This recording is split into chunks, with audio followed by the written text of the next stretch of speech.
والصلاة والسلام على سيد الأنبياء والمرسلين وعلى آله وأصحابه ومن تبعهم ودعا بدعوتهم إلى يوم الدين. أما بعد، أعوذ بالله من الشيطان الرجيم. بسم الله الرحمن الرحيم. وأما بنعمة ربك فحدث. صدق الله العظيم. محترم حضرات উলামায়ে কেরাম, সম্মানিত সুধীবৃন্দ, আমার প্রাণপ্রিয় টাঙ্গাইল জেলার অধিবাসী ভাইরা, বন্ধুরা,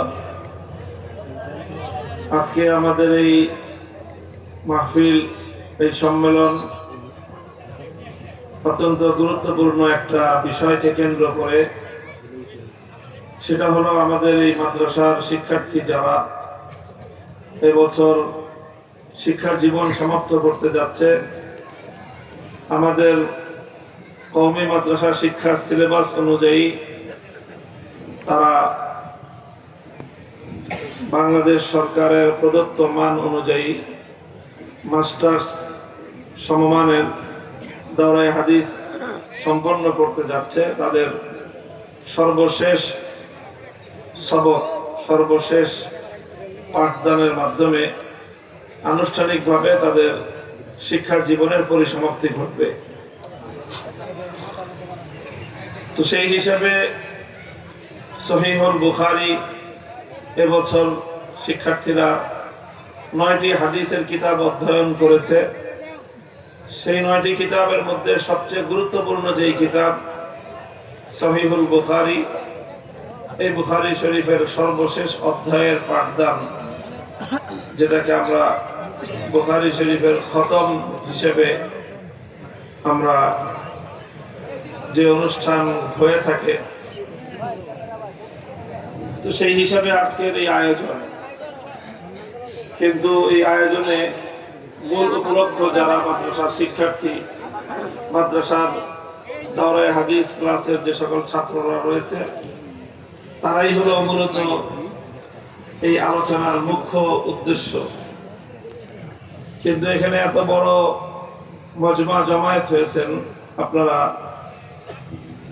তো আলোচনাটা করা এখন একটু বিষয়টা কঠিন হয়ে গেল। কারণ একটা হাদিসের একাডেমিক আলোচনা, সেটা যেটা ছাত্রদের জন্য উপযুক্ত, সাধারণ বহু মানুষ সেই আলোচনার অনেক বিষয় অনুধাবন করতে পারবেন না।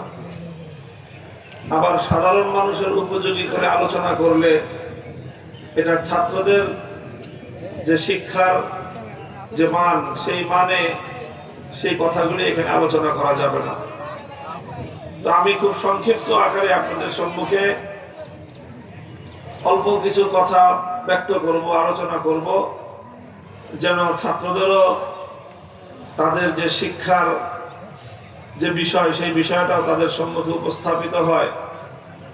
আর এর মধ্য দিয়ে যে মূল বার্তা এবং যে মূল মেসেজ সাধারণ উম্মতের জন্য, সেই বার্তাটাও যেন উম্মতের সামনে স্পষ্টভাবে ফুটে উঠে। সংকলন করেছেন।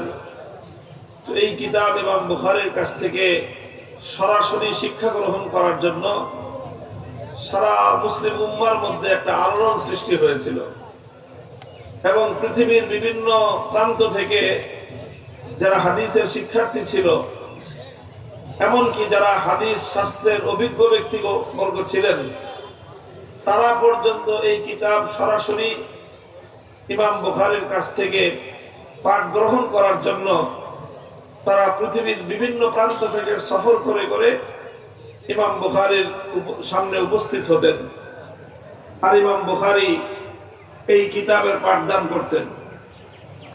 এই বিষয়টা এতটাই জনপ্রিয়তা অর্জন করেছিল যে তৎকালীন সময়ের যে শাসক, সেই শাসক ইমাম বুখারী রাহমাতুল্লাহি আলাইহির এই জনপ্রিয়তায় এবং তার এই ব্যাপক গ্রহণযোগ্যতায় সে আতঙ্কিত হয়ে পড়ে।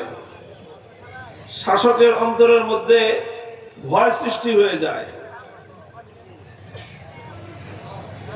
এরপরে শাসক সে নিজেও চিন্তা করে যে যেহেতু ইমাম বুখারীর এই বুখারী শরীফের পাঠদান এটা এতটা জনপ্রিয়তা পেয়েছে, কাজেই আমারও এই জনপ্রিয়তায় হিস্সা নেওয়া উচিত।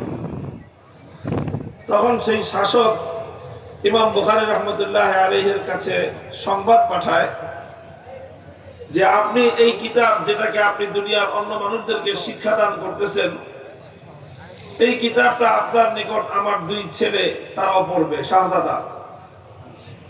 ইমাম বুখারী বলেন ভালো কথা, তারা পড়তে চাইলে চলে আসুক, আমার এখানে এসে অন্যরা সকলে যেভাবে আমার সামনে হাঁটু গেড়ে বসে শিক্ষার্থী হিসেবে আমার কাছে পাঠ গ্রহণ করে, আপনার ছেলেরাও সেভাবে করবে। শাসক বললেন যে না, তা হয় কি করে? আমার ছেলেরা হলো রাজকীয় বংশের রাজপুত্র, তারা সাধারণ মানুষের সাথে একসাথে গিয়ে সাধারণ মানুষের মতো মাটিতে বসে পড়াশোনা করবে, এটা তো হয় না। আপনি প্রতিদিন আমার বাড়িতে এসে আমার পুত্রদ্বয়কে এই হাদিসের কিতাবটা পড়ায় যাবেন। অর্থাৎ তিনি ইমাম বুখারীকে এলেম নিয়ে তার রাজদরবারে যাওয়ার জন্য তিনি সংবাদ পাঠালেন। ইমাম বুখারী রহমতুল্লাহ আলাইহি তখন শাসকের কাছে পাল্টা পয়গাম পাঠিয়ে দিলেন, ইন্নী লা উযিল্লুল ইলমা ওয়া লা আহমিলুহু ইলা বাবিল উমারা। শাসক, তোমার সন্তান অথবা তুমি যদি আল্লাহর নবীর এই হাদিসের জ্ঞান অর্জন করতে চাও, তাহলে তোমাদেরকে সেই অহংকারের শীর্ষ চূড়া থেকে মাটিতে নেমে অন্য হাজার হাজার মানুষ যেভাবে শিক্ষক হিসেবে আমার প্রতি সম্মান প্রদর্শন করে, ছাত্র হিসেবে হাঁটু গেড়ে বসে যেভাবে তাদেরকে হাদিসের জ্ঞান অর্জন করতে হয়, তোমার সন্তানদেরকেও সেভাবেই জ্ঞান অর্জন করতে হবে।